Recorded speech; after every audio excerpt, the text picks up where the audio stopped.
former sex offender and former professional wrestler, maybe working at Disneyland. Forbidden Door success. The numbers are here to prove it. 2 new big signees for WWE, and we're best friends with the new dynamic duo. All this and more on Just Another effing podcast.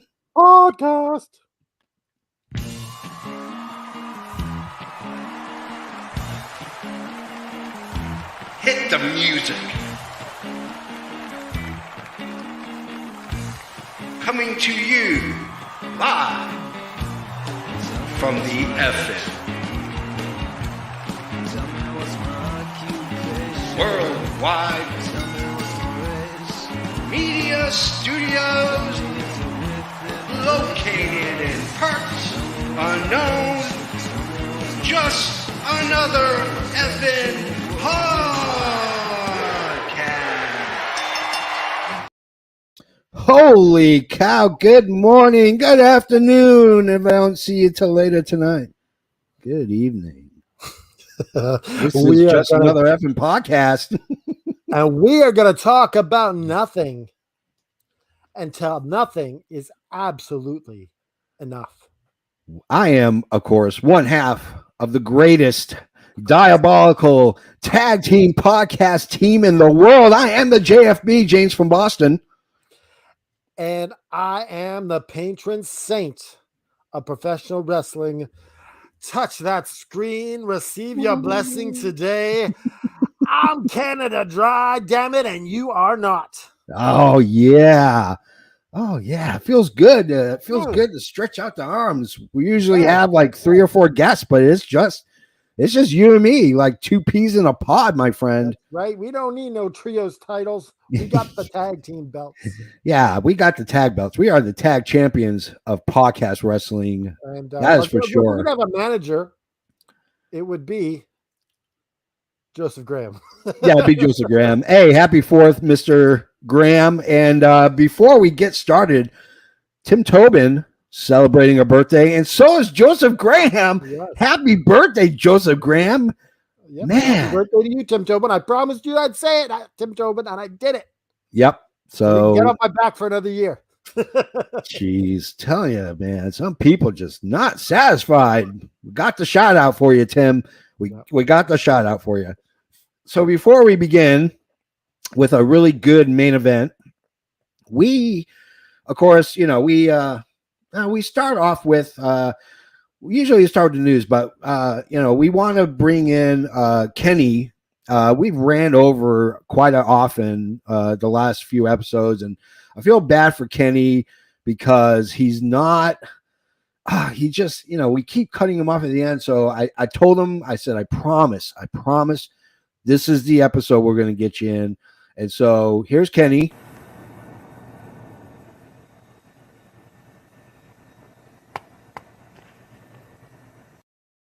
All right, so there's Kenny. So Kenny will be on later on this evening or this afternoon or whenever you're listening to it. So before we get started with the main event, look at this. Oh yeah, we have a giveaway. This is for what? We have 3 people, 3 t-shirts we're giving away, and then we're going to do that at the end of the show. And so excitement is abound. I'm curious. Damn it. Yeah, I'm wondering who's going to win. I'm really excited. But before we get to everything, let's, of course, start off with the news. From the 4 corners of the globe to your backyard, this is FNN, FN News Network, starring Canada Dry and the JFB. Holy schmoles! Good morning. I'm going to taste this coffee because I'm not crazy. I can't start my day without a good cup of Joe. We are going. Yeah. Now, do you have an interesting fact that you want to share with us before we kick everything off? I do. I was up late last night doing some research. Yeah. And I learned that fish can cough. Ooh, fish can cough, ladies and gentlemen, under the learning tree. Under the learning tree with Canada Dry. We are, so we're going to have news and we're going to have sports and weather at the 9s, traffic. But first, we're going to talk about we're going to talk about the news that's happening in your world today. Former professional wrestler and now sex offender, Joey Ryan, was seen working at Disneyland. The internet wrestling community actually did a good. They complained to Disney about it. Disney said, well, unfortunately, we did not do a background check on we did a background check on just his real name, not his professional name. They did a background check. He has since been fired. He is no longer working at Disneyland. They probably didn't even know he was a wrestler. Why would you know? Independent contractor. That's all you got to put down. AEW is doing some shakeups in the commentary booth. JR will still be on for Rampage, which is 1 hour, but he will be on the last hour of Dynamite. What do you think about this, Canada Dry? Well, he's also going to be on Rampage. Yeah, he'll be on Rampage, but he's only going to do the last hour of Dynamite. Well, he's still getting in 2 hours of work, so yeah. It's got to be a health issue. You know, it's a lot of work on him. I think it's also, I think it's a really tip of their hat also to Excalibur. Yeah, Excalibur is one hell of an announcer. I love him. Oh, I love him. A lot of people don't. I'm a big fan of Excalibur. I love Excalibur. I can't say good enough things about him. And of course, Tony Schiavone. He's so well informed every single move. Yeah. Like I remember watching a old school episode of Raw. Yeah. And I think someone did an enziguri, and it was Owen Hart doing an enziguri, and the announcer goes, "What a maneuver!" I'm like, you don't even know what it's called. They don't want their fans to be informed. They don't want them to be smart because that way they can dumb down the product. That's how it works. Let's talk about Forbidden Door. It was not only a huge success in terms of bringing two very large promotions together, but it was a financial success. They have stated that they pulled in $1 million at the gate at the United Center, and they had over $5 million in pay-per-view revenue. Holy crap. That's huge. You screw ratings, because ratings don't count unless you're an advertiser advertising on a program. You should not give a rat's ass about ratings. They're meaningless to me and you. But revenue is where it's at. AEW did it, man. Yeah. Talks of Forbidden Door 2 possibly being in Japan. Roppongi Vice tag team Rocky Romero mentioned that it is a huge possibility because of the success here that they might have one in Japan. The only thing I wouldn't like about that is we wouldn't be able to watch it at our normal time. We'd be up late at night. That's true. Or butt ass early in the morning. And it would be on New Japan Pro Wrestling. So I'll share with you my login information so we can watch it together. I'm down. Kenny Omega talked on a podcast radio station about his injuries. He talked about his setbacks and said possibly if he has any more setbacks, he could call an end to his career. That's crazy. That was shocking. Yeah. I mean, I don't want to see him leave like that. You know, I don't know if it's just frustration and he's just pissed off about what's going on. And it could be frustrating. I mean, I'm sure 80% of it is just pure frustration. You know, just when you're dealing with one injury, that's one thing, but he's dealing with like 3 or 4 big time injuries, which obviously are going to take the toll. You know, doesn't he have vertigo? He also has vertigo, yes. And I think that's one of the most frustrating is vertigo. Yeah, JFB suffers from boogie woogie fever. I don't know if you knew that. And it can break your heart. Is that another name for the vertigo? In other news, Solo Sikoa might be leaving NXT and might be going to the main show and be a part of the bloodline. He is, of course, the younger brother of the Usos. He is a cousin to Roman Reigns. He is a Samoan. He is from the Anoa'i family. We've talked about that family. They are like rabbits. They are everywhere in Samoa. You can't throw a rock without hitting an Anoa'i family. Did you That's a good see point. Liam makes. Kip made a return to the ring? He did. He took off his box and he made a return. I'm hoping this will kind of jumpstart him into getting back into AEW because I really miss Kip Sabian. I know Dally likes him, but Dally likes him for way more different reasons than the I don't even JFB know likes what him. that reason is. So I mean, Solo Sikoa could win the IC in the US and combine it, and then they would have all the titles except for the women's titles. But you know, who knows if they're going to recruit women into the bloodline. WWE has two major signings. Logan Paul, who of course was at WrestleMania 38, wrestled with The Miz. And then Valerie Loretta, those who don't know, she is a UFC fighter. She is undefeated. Bellator, not UFC. Oh, Bellator, that's right, Bellator. Yeah, she's at Bellator, not UFC. And she is one hell of a cage fighter. Those are two big signings for WWE. Alan Angel's no longer at AEW. And Chuck Taylor, after wiping his Twitter feed with all the rigmarole about AEW, Chuck Taylor is on a pay-per-appearance fee with AEW. I'm hoping it sucks for Alan Angels. He's at Impact. He was at the Impact show. There's a good chance that we could see Alan Angels full-time at Impact. So, him and Preston Vance are my two favorites from Dark Order. So Santana got injured at Blood and Guts, and there's a possibility. There's been a lot of talk about him and Ortiz breaking off.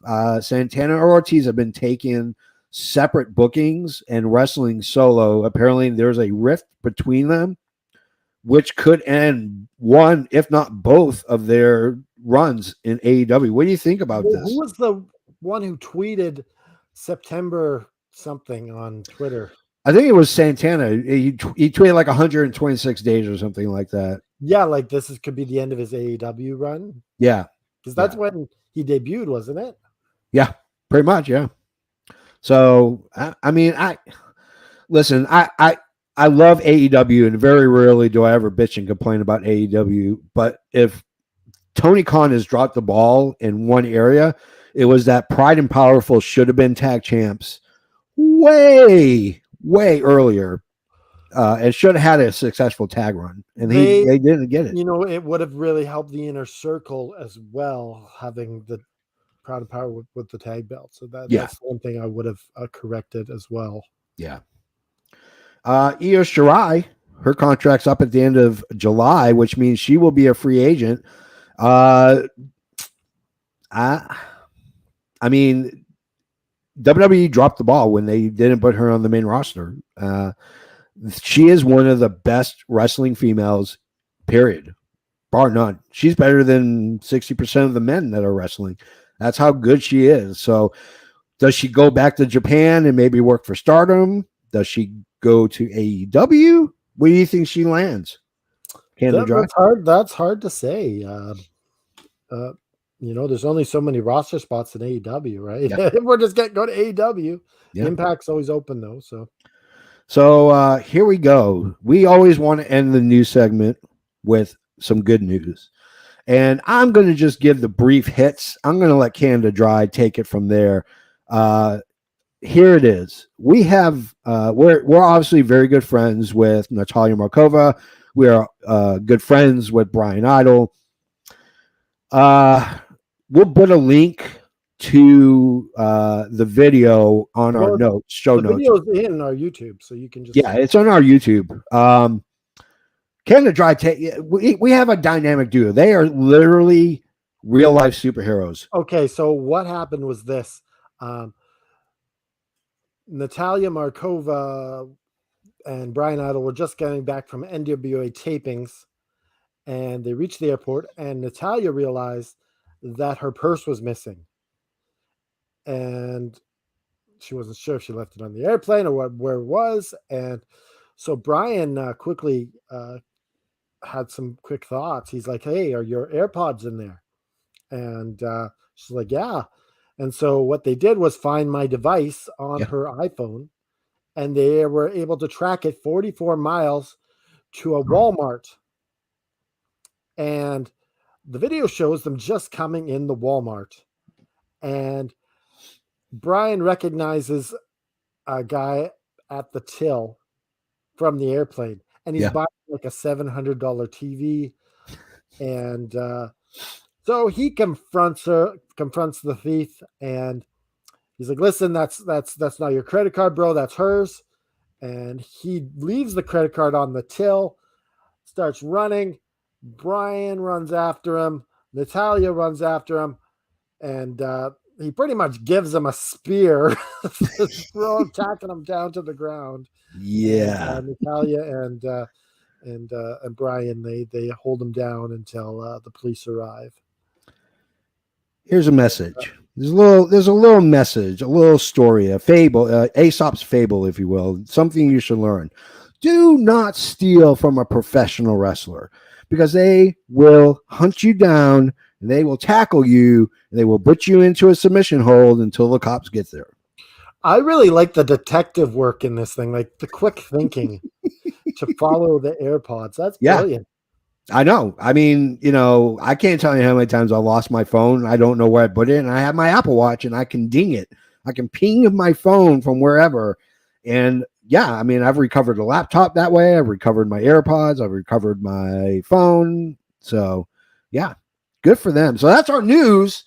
Woo, man. We had some good news. There was some good news. I'm glad we got that story out, because Brian Otto is going to be our guest next week. Yes, it's going to be a big show next week. So make sure you tune in next week, where Mercurio, aka Brian Idol, Brian Idol, baby, will be on our show. It was such a joy last time having him on. It was a year and a bit ago. So it's long overdue to get Brian Idol back on the show.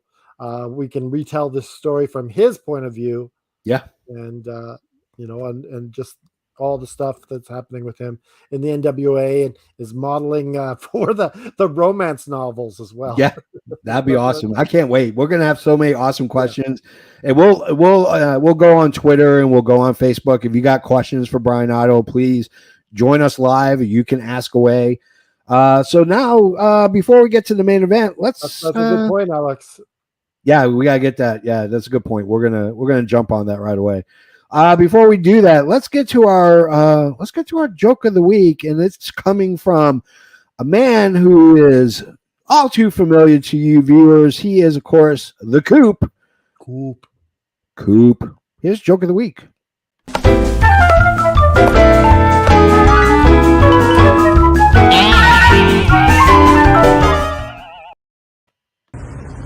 Hey, what's going on, effing fucking shit?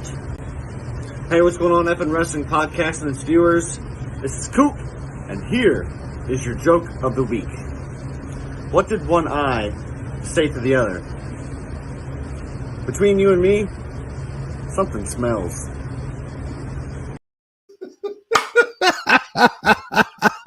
I like the blooper part beginning. Yeah. It's like, you have Tourette's? Or totally made it. I love it because he just was like, son of a bitch. Oh my God. Of course, the joke of the week is brought to you by Chef's Bernie's Bowling for Burgers on UHF Channel 62. Tune in and watch as Chef Bernie bowls against some of the state's best and cooking burgers while they're doing it. That's right. Chef Bernie's Bowling for Burgers on UHF Channel 62. Whew, man, that was good. 62. Huh? I love Channel 62. Oh, 62 is awesome. They got some good stuff. We got a lot of promoting to do for them because they have given us a treasure trove of stuff. So, well, that means we did joke of the week. We did the news. Let's get into the main event. It's time for the main event, damn it. Event. Gentlemen, this is the main event of the evening. Holy Christopher Columbus. So this was an easy one for us. Canada Dry gave me the old message on the Facebook Messenger gimmick. He said, I know what we're going to do this week. He gave me the information. I said, let's do it. Because last week we had a major debut at Forbidden Door. If you haven't seen it, well, too bad. We're about to ruin the living hell out of it for you. because we're going to talk about the top 10 greatest debuts in wrestling history. And it is so awesome because before the internet, you were literally surprised when you would turn on your TV and see someone and go, holy shit, what the hell are they doing on there? They're supposed to be over here. That is now with the internet, it's almost nil. I mean, everybody's breaking stories left and right. They take the surprise out, but every once in a while you get a big surprise. You still get some surprises here and there. Like they really got to yeah. Wait till you see what we picked. Holy cow, you're going to get a buttload of surprises because we're going to start off with number 10. And that is, of course, the Claudio Castronogi debuts for AEW at Forbidden Door. Still fresh in the hearts and minds of fans, especially since it happened just last freaking week. The pop was loud and thunderous in the United Center as the man formerly known as Cesaro, Claudio, came down the ramp as Zack Sabre Jr.'s mystery opponent at Forbidden Door. It kept fans on their feet when he almost beat him in less than 45 seconds. Holy cow. I got to say this. We kind of knew it was going to be him even before the dirt sheets broke it online that they made it official. We kind of prognosticated it was probably either going to be one of two people. It was going to be Claudio or it was going to be Johnny Gargano. Gargano tweeted an hour after he left his signing in Chicago at about noon, 1 o'clock, and said, "Hey, I'll see you guys later. I'm going home to be with my wife," and showed us at the airport. And we were like, well, then it's got to be Claudio. That's the only, So how shocked? I mean, it was a pretty big debut to see Claudio come out. Well, not only that, he was just rocking and rolling all night. He ended the show as well. Beating the shit out of the living shit out of not the Inner Circle, the Jericho Appreciation Society. Yeah. And he was just, I wasn't even sure if he was going to do the swing bit, but it's back, still doing that. Yeah. Still doing sharpshooters. So yep. It's the same Claudio, just it's a little bit more intense though. I mean, he cracks the neck. He does the package driver. I loved it. I mean, he's a one of a kind wrestler, and I think he's completely underappreciated, for sure. So let's go to our number 9, our numero 90. Ric Flair debuts in WWF with WCW's Big Gold. No one was synonymous with Jim Crockett Promotions, NWA, WCW than Ric Flair. During the good times and the lean times, Flair carried that company on his back for decades. So you can imagine the stunned silence and the holy shit look upon fans' faces as Bobby Heenan brings out the Nature Boy while he is holding Big Gold and proclaimed himself the real world champion. While he's had several runs with WWE, some were good, some were not so good. That first one was a letdown since the question of who was better, Hogan or Flair, was never answered until Flair had to go back to WCW. I remember watching this because back in this day, my only source of wrestling news was Pro Wrestling Illustrated. That's Bill Apter, and getting that every month. And they always had in the back the rankings, like where they were ranked in their company and where they were ranked for just wrestling in general, like all around. Yeah. And it was always Hogan and Flair. Hogan, Flair, Flair, Hogan, Hogan, Flair. To see Flair come out with Bobby Heenan while they're holding the WCW World Heavyweight Championship, Big Gold. I was stunned. I was stunned. Go wax poetic about it, Canada Dry. Well, that championship,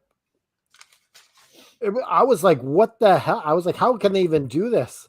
And to save themselves from lawsuits, all they had to do was blur out the names on the title. Yeah.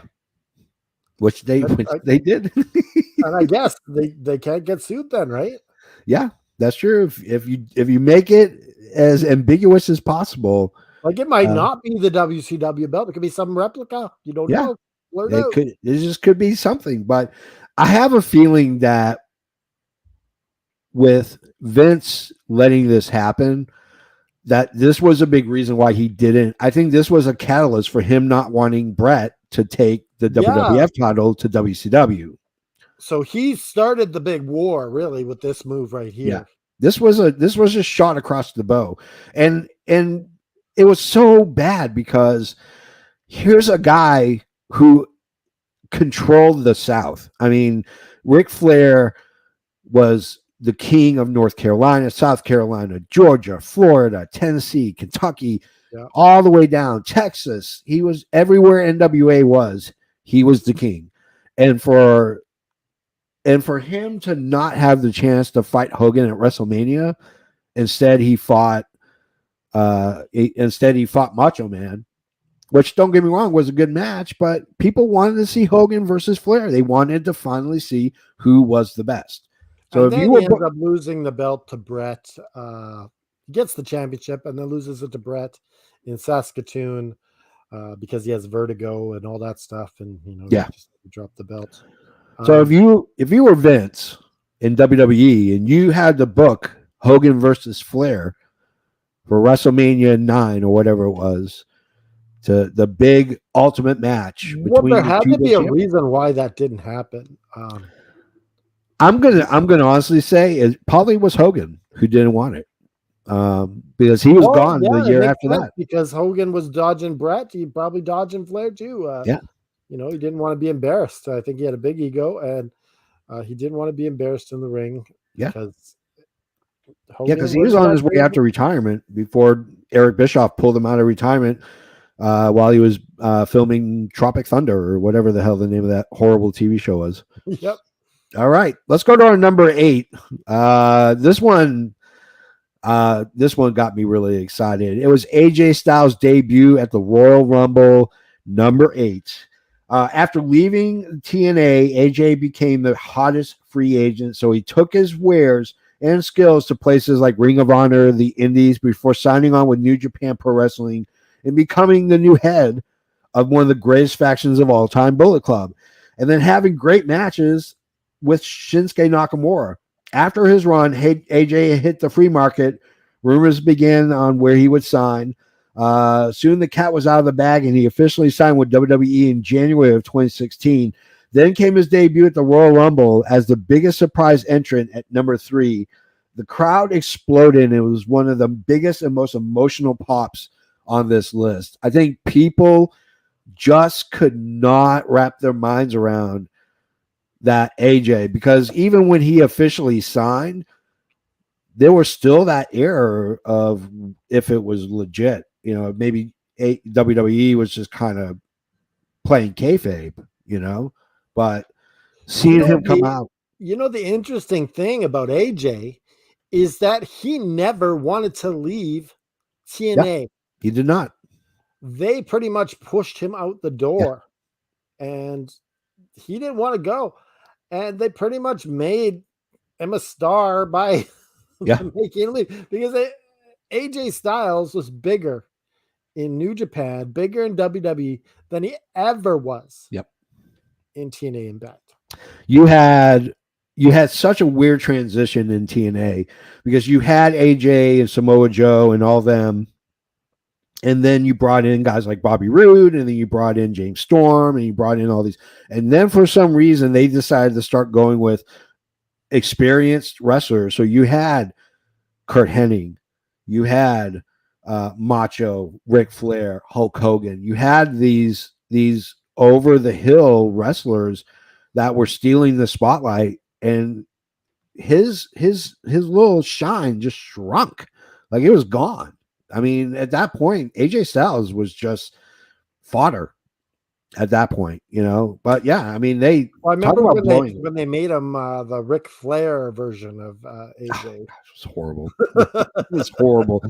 It was horrible. He was part of Main Event Mafia. That was an okay faction, but he should have been the face that ran TNA in Impact, and they completely dropped the ball.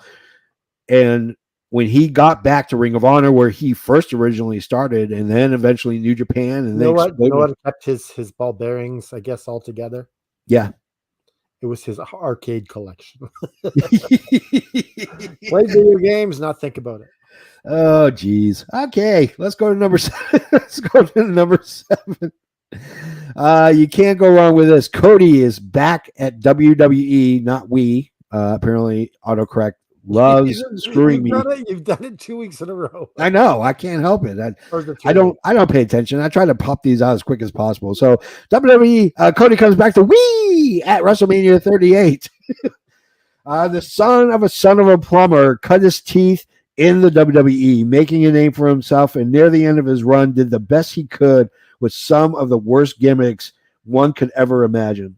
He left and went on a rebirth tear with the indies and promotions like the NWA, Impact, and overseas with New Japan.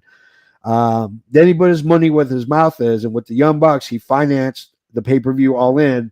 It bore his run in AEW, serving as talent and executive vice president for a few years. But when his contract was up, everything and everyone went up in the air, and people wondered where in the hell he was going to wind up. After a couple of months, Rhodes came back to WWE at WrestleMania 38 as Seth Rollins' mystery opponent. Canada Dry, talk about Mr. Cody Rhodes. You know, if it wasn't for that Cody Rhodes match, I probably wouldn't even watch WrestleMania. Yeah. I was waiting for Cody. And I wonder how many people watched purely just to see Cody Rhodes. I would say a good many did, because they didn't come there to watch Kevin Owens and Stone Cold fight. There was some pretty bad matches on this year's WrestleMania, but Cody and Seth, every time they stepped in the ring, it was quite remarkable. They can go together. Like, they both got that talent.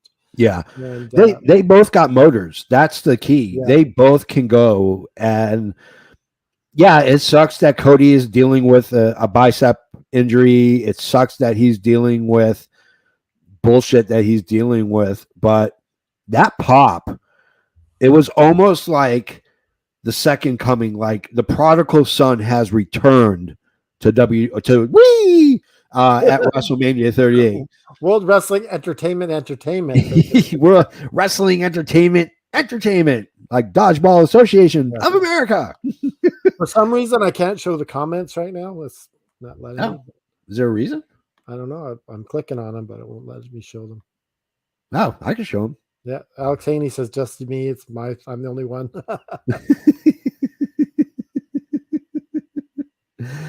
Oh man. Okay, so let's get to our number 6. Good Lord, seriously, I gotta wake up. I gotta drink more of that coffee.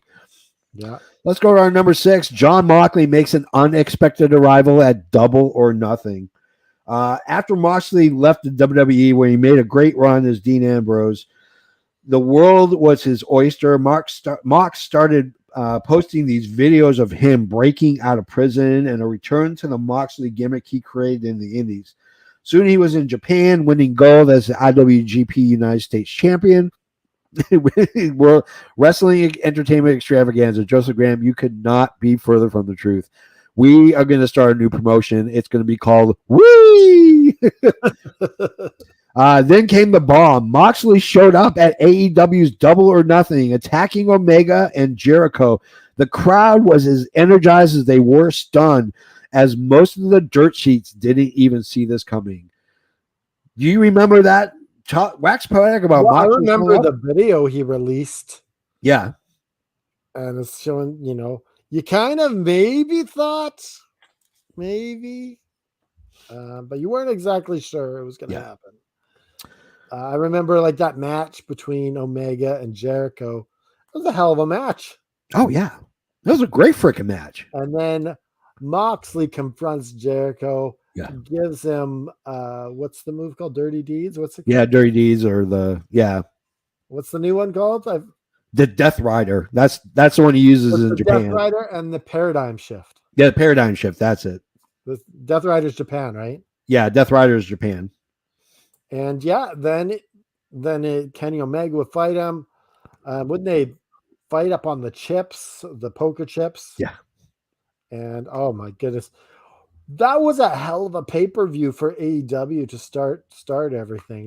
That for me got me hooked. Yeah, they did a great job at laying the foundation, and I think they did an equally better job keeping Moxley as secretive as possible in terms of him showing up. I think if I remember the story, he got there minutes before he was supposed to be there because they didn't want anybody seeing him get into the ring, into the building.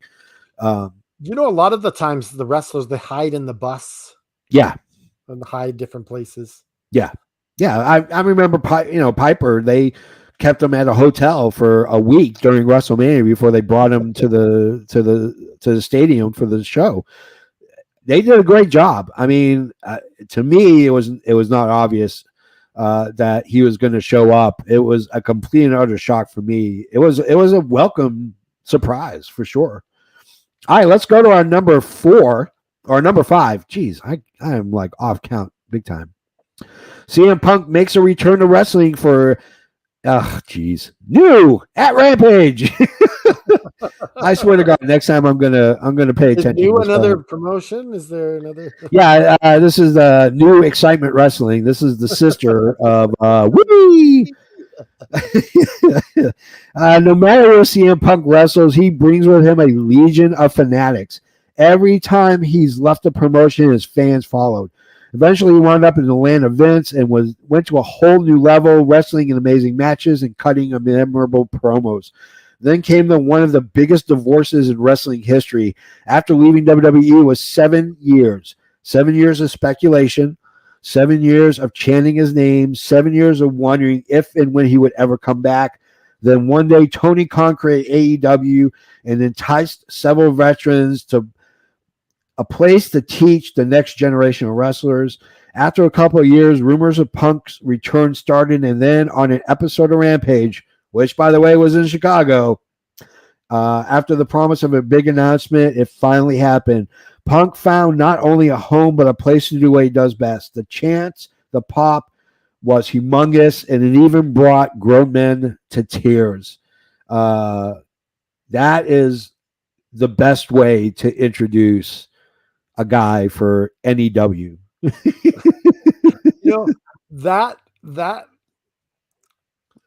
That's like it's not number 1 for us, number 5, but yeah, it could easily be number 1. Oh, it could. Absolutely. But because he didn't even wrestle, he just talked for a bit. Yeah. And it was just, the atmosphere was so electric because they just built it up so well. The secret, the secret was out. The worst kept secret on purpose. Yeah. And everyone knew he was coming. But wow. I mean, when you look at it, everything, it was a perfect storm. Cult of Personality was trending on Facebook. Their sales were going up on iTunes. There was this convergence. Everybody knew something big was going to happen. They didn't know what it was. They couldn't have known. But based on just rumor and innuendo, they sold that freaking place. Yeah, exactly. Joseph Graham. They sold out that building. They sold it out. That's going to be a first. Yeah, based on nothing but a rumor. They could have easily have swerved everybody. Now they probably would have lost. They would have lost fans if they did that. But he out. I mean, the second you hear the and then the intro to Cult of Personality, and CM Punk just kind of comes out slowly, and he sits there, he stands, and he takes it all in. And for that moment, you are transported.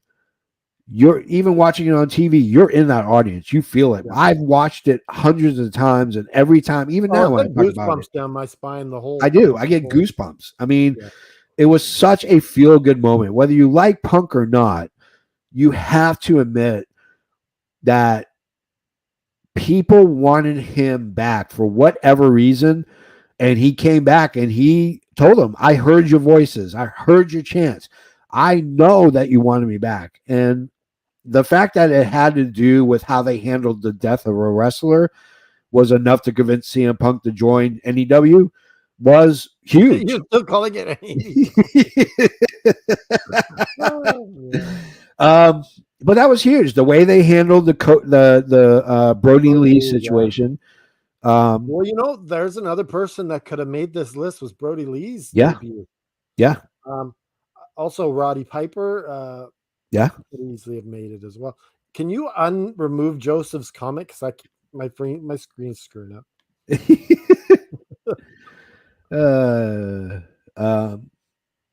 I mean, yeah, it was huge. It was absolutely ginormous. Let's get to number 4. Kane debuts at In Your House. Ooh, excuse me. Bad Blood. Not Bad Blood. Bad Blood. As Vince would say, it's not bad blood. It's bad blood. Was there actually 2 D's in it, or is that? Yeah, there actually is 2 D's in it. Oh, yeah. This is not a typo, ladies and gentlemen. This is legit. Glenn Jacobs, for a vast many years, was a journeyman in professional wrestling. From Isaac Yankem, DDS, to the Unabomber, to the fake Diesel, he was never higher than top of the mid-card. Then came the opportunity of a lifetime. The Undertaker has a kayfabe brother, and after Paul Bearer turns on Taker, he promises that Kane is coming for him and that Kane burned the house down. And then at In Your House, Bad Blood, in the first ever Hell in a Cell match, Taker took on Shawn Michaels, and out comes Kane, who rips the cage door off its hinges and attacks Taker. The rest, as they say, boys and girls, is history. That's gotta be Kane. That's gotta be Kane. That still echoes in my mind. Yeah, JR's call was absolutely perfect. It's Kane, I watched this Kane. From the blurred out screen. Yeah. I was just listening to it. I didn't know what actually was happening. Yeah. Later on I saw it. But I pretty much listened to this match. Yeah. I mean, you know, talk about it. I mean, how big of a debut was this? This was huge because no one knew that he had a brother. Like all of a sudden he's got a brother. Yeah. And he's got a burnt face. You're hearing all about this, and it's Paul Bear's his dad, and like what the hell? Oh my goodness. This was crazy. He ripped the door right off of the Hell in a Cell. And you know what? Michaels won, but no one cared. Yeah. This was all about Kane and his debut. I mean, that's when they introduced the pyro on the corners. They introduced a character who I felt was the perfect yang to Undertaker's yin. Oh yeah, it was perfect. Like yeah. You know, you had a guy who would be Undertaker's level, but he's almost there. Yeah. And you had a guy who would be not only a nemesis, but he was also going to be one of his greatest rivals, but also one of his greatest tag partners was the Brothers of Destruction. And they kayfabed the hell out of that. If it wasn't for Taker and Vince McMahon, Glenn Jacobs would still be wrestling as fake Diesel on indie promotion. Come meet the stars of yesteryear. The fake Diesel. All right, let's go to number 3. We are going to talk about Scott Hall shows up on WCW Nitro. It took a few years for Scott Hall to really make a name for himself in pro wrestling business. While he was a tag champ in the AWA, he spent a few years being a mid-card guy until he turned up at WWE as the lethal Latino Razor Ramon and became a phenom, including becoming one of the greatest intercontinental champions of all time. As his contract came to a close, Hall decided to take a money grab and sign with WCW to make more money with less dates work. Then on May 27th, 1996, Scott Hall was introduced to WCW fans as he walked down the aisle through the crowd in his jean vest, hopped the barrier, and cut an amazing promo, calling himself an outsider. Absolutely one hell of a holy shit moment. Canada Dry, take it away. So what did he say? He said, "You'll know who I am. Yeah. But you don't know why I'm here." Yep. And this is one of the greatest debuts. Yeah. Because it planted the seeds for the NWO faction. And you know, later on, when Hogan betrayed WCW and turned heel, that was monumental. And this all laid the groundwork. Yeah. And so, they could have had Kevin Nash come with them, but I think Scott Hall was the bigger star at the time. Yeah. Because he was a babyface. Yeah, and it's weird. This was a period when I wasn't really huge into wrestling. I was doing a lot of work. I didn't have time. I tried taping stuff, but you know how it is with VCRs and that flashing 12 on the VCR. But I tuned in because I knew who Razor Ramon was, and I turned in the Nitro because a friend of mine was watching it, and I'm like, you know what? It's been a year. Let me see what's going on. Now I see him show up, and I'm like, wait a minute, that's Razor Ramon. He goes, no. He quit. He left WWE and he's wrestling for WCW. And I was like, oh, holy shit. Like, well, this is going to be interesting. And everything about him as Scott Hall, his mannerisms. So was this when you got into WCW? This is when I got into WCW. Yeah. I watched WCW periodically with Sting and Flair on top. But this is what hooked me back into WCW. And it was weird seeing him basically play Razor Ramon without using the Razor Ramon name. And I mean, there were lawsuits involved. WWE sued for copyright infringement and character infringement. I mean, they went back and forth. We talked about it with Kane. Yeah, the fake Diesel and the fake Razor Ramon. Yeah. Like, what was WWE thinking? Like, yeah. You're not gonna fool us. You're not gonna fool us. But yeah, Scott Hall showing up. They were turning Jim Ross heel, and they were. Oh yeah. I don't know. Like that was. I thought it was interesting, but like, yeah, it was pretty dumb after a while. It didn't last. Yeah, and just the realism of hey, my name is Scott Hall. I'm an outsider. You know why? You know where I'm from, but you don't know why I'm here, and you just knew that something was going to happen that was going to be special. And sure enough, it was. Freaking, we got the NWO, one of the greatest factions of all time. So let's go to numero dos. Can't talk about Kane unless you talk about Undertaker. The Undertaker debuts at Survivor Series. Mark Calloway bounced from promotion to promotion early in his career, and for the most part was on the losing end while putting bigger name guys over. Then in October of 1990, he signed with WWE, where he was given the gimmick of an Old West Undertaker and initially was called Kane, the Undertaker. They scrapped the first name, left it with Kane, and then came Survivor Series when he came down the ramp with Brother Love as part of Ted DiBiase's team. He proceeded to eliminate Coco Beware and Dusty Rhodes.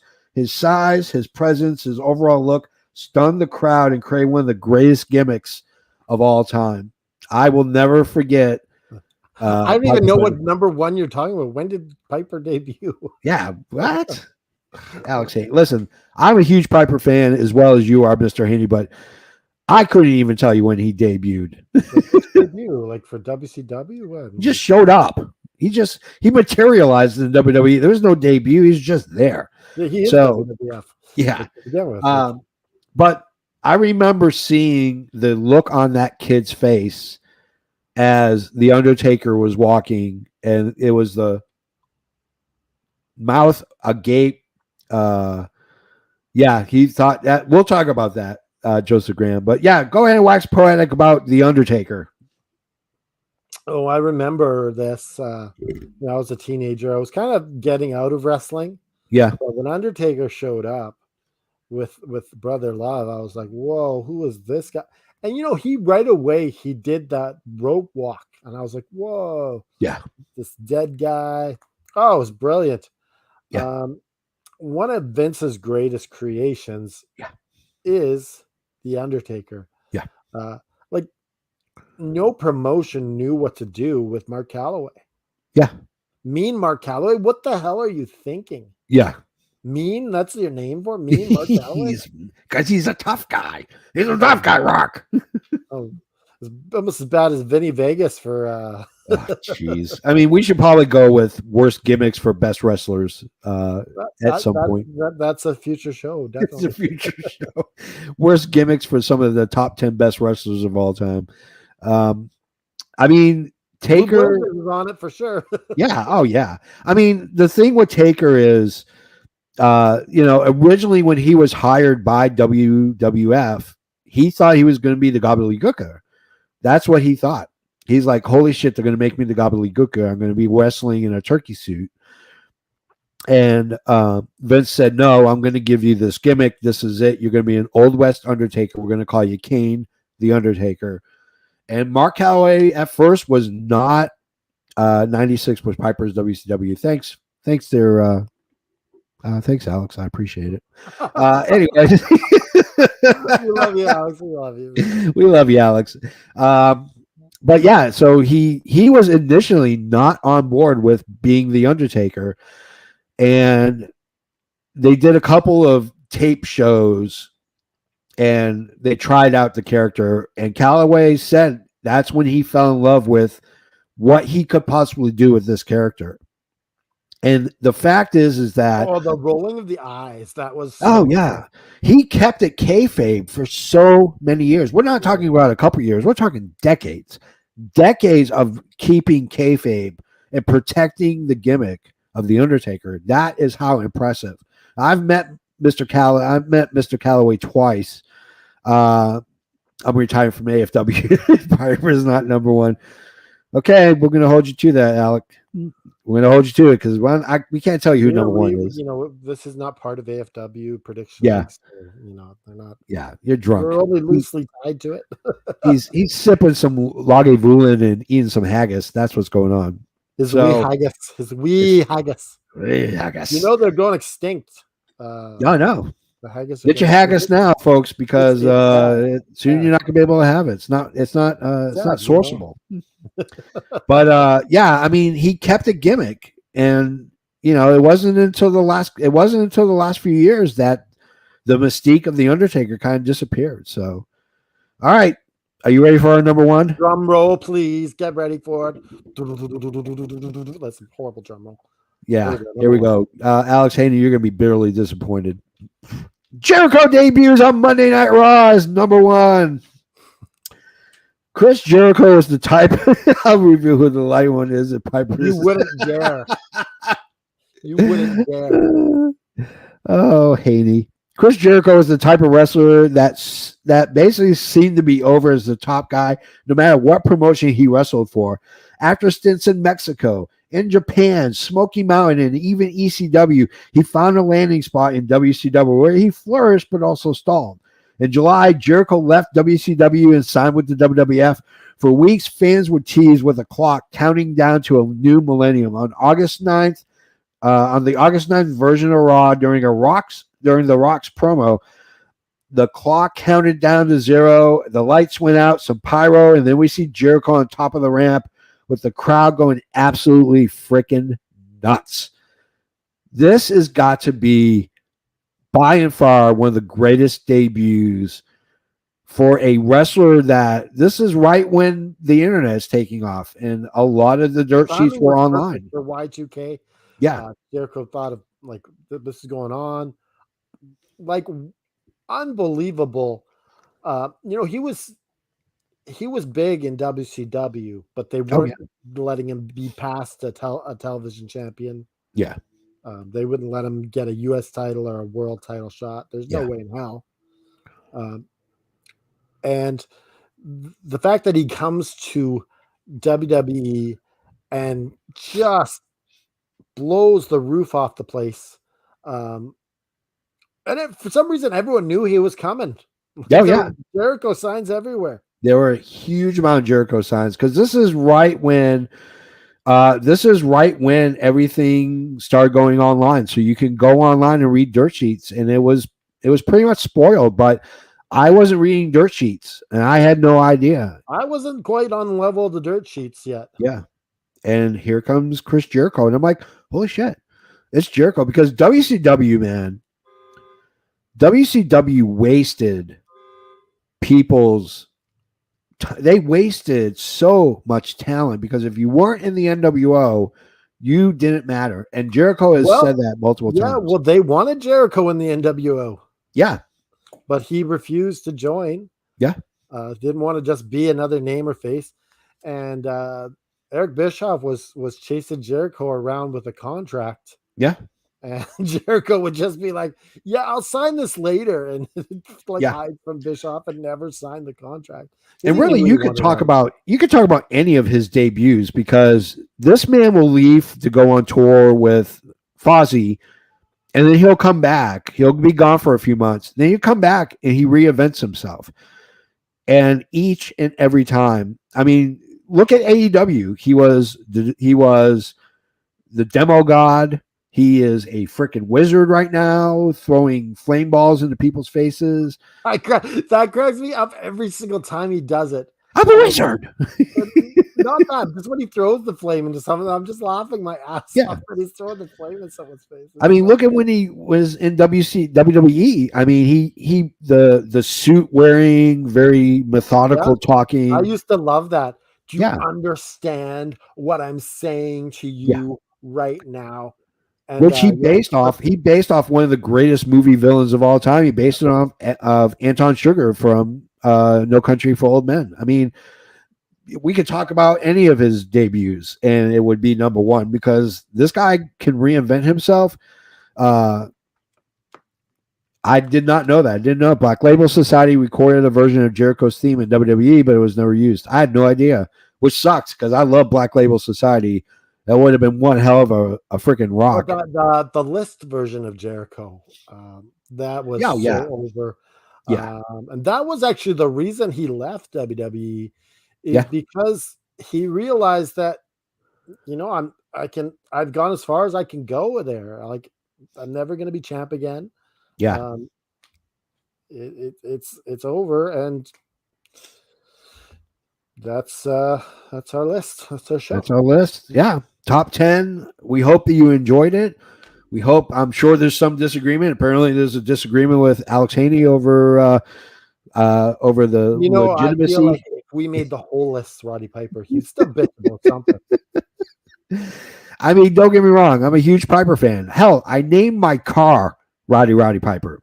That should tell you how big of a Piper fan I am. And do we have any honorable mentions that you want to throw out? For you, Alex Haney, my honorable mention is Rowdy Piper in WCW in 1996. Yeah, I got two. I'm going to go with these two. I'm going to go with the Radicals showing up, sitting in the crowd at a WWE event. You're talking Dean Malenko, Perry Saturn, Benoit, and Eddie Guerrero. Four of probably the best working wrestlers in wrestling. Okay, my second honorable mention. Technically, she wasn't working for AEW. Yeah. When Natalia Markova showed up on AEW Dark. Yeah. And the future debut of Natalia Markova on AEW. There you go. That's I got one more, and that's Taz. When Taz showed up at the Royal Rumble, mind you that the Rumble was in New York, so you got to take it with a grain of salt. But the way that pop went for him when he strutted out, I mean, he was boom, boom, boom. He was just determined to go ahead and make Kurt Angle into a pretzel. And of course, he did. He beat Kurt Angle at the Royal Rumble, and then they shat on his career like a $3 whore. So, but yeah. So thank you very much for this. We have fun doing this, and we got to do the giveaway. Yes. Jeez. We're running low on time here. Okay, let me see. All right, hold on. Let me play the intro music. Okay, let's get the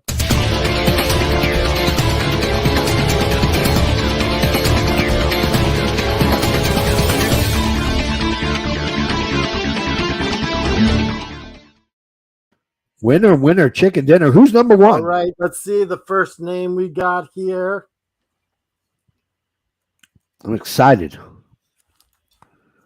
First name we got. Liam. But Yeah. Liam told me if they draw his name, he does not want the shirt. He wants to let someone else win it. So, all right. I mean, he's part of the podcast family, so I think that's classy. Liam told me. Yeah. So thank you, Liam. Yeah. Draw another name here. He's a classy MF. He's a classy Donovan. motherfucker. Let's see what it is. Oh, let me see. Donovan Smith. Yeah. The first shirt. Congratulations, Donovan. Woohoo! Donovan That's Smith next coming one. up with a T, baby. Of course, if I draw your name twice, the second one does not count. Yeah. The next one, Taylor Coop. Oh, the Coopster. Taylor Cooper with the T win. Big time win for Taylor. Next one, I'm going to shake it up. It's the last win here. I love the effing fishbowl. You got my logo on it. All right, let's see. Who we got?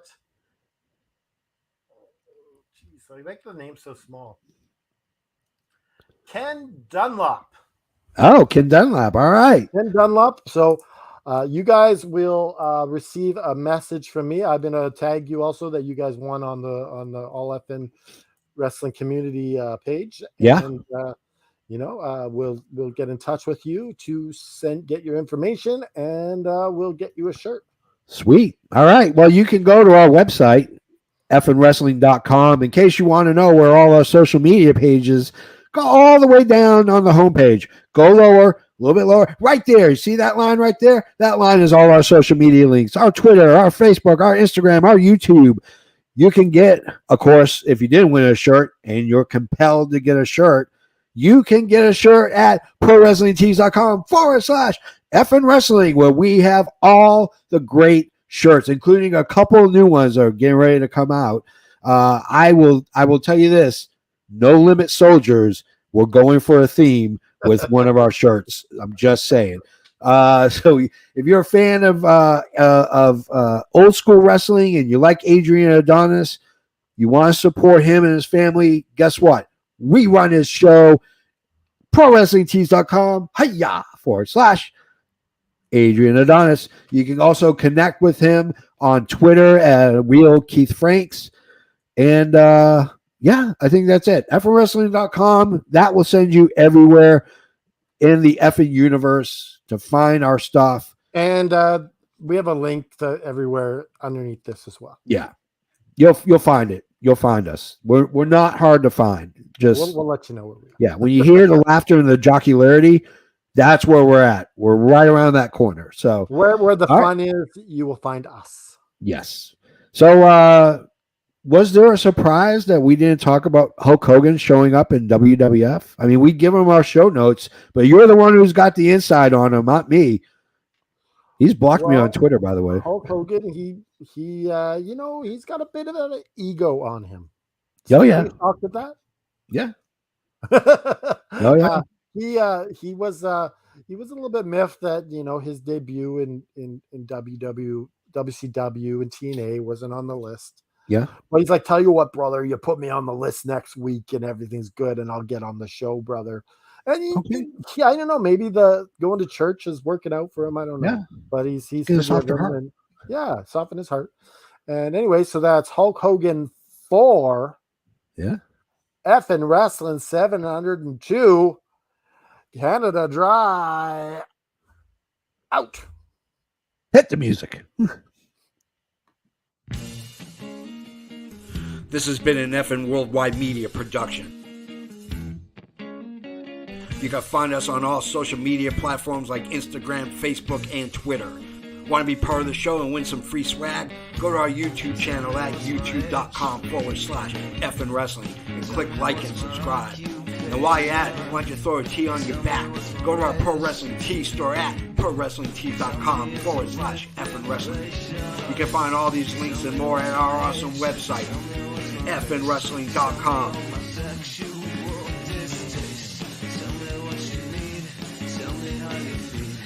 And as the JFB always says, you can't book it.